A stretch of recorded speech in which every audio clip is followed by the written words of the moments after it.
Hello, kamusta mga ka-inspire? May tanong lang ako. Alam niyo ba kung sino ang tinatawag na bagong bayani? Sila ang ating mga OFW. Araw-araw silang gumigising sa malayong bansa. Malayo sa pamilya, malayo sa tahanan, malayo sa yakap na pinakananais nila. So, habang tayo ay masaya sa mga handaan, sila ay nakatanaw lang sa litrato o video call. Habang tayo ay magkasama ng pamilya sa hapagkainan, sila ay kumakain mag-isa. Habang iniisip ang mga iniwan sa Pilipinas. Pero bakit nila ito ginagawa? Dahil mahal nila ang kanilang pamilya.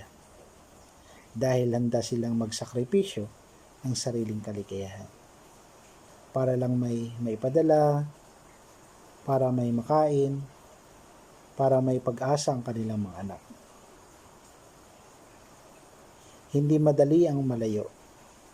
Hindi madali ang magtiis. Pero yan ang tapang ng isang OFW, isang bayani handang iwan ang sarili para sa kinabukasan ng iba. Kaya't kung ikaw ay may OFW kang mahal sa buhay, sabihin mo sa kanya ngayon, salamat dahil ang bawat luha, bawat pawis, at bawat sakripisyo ang iyong tunay na pagmamahal at kagitingan. Mabuhay po kayong OFW.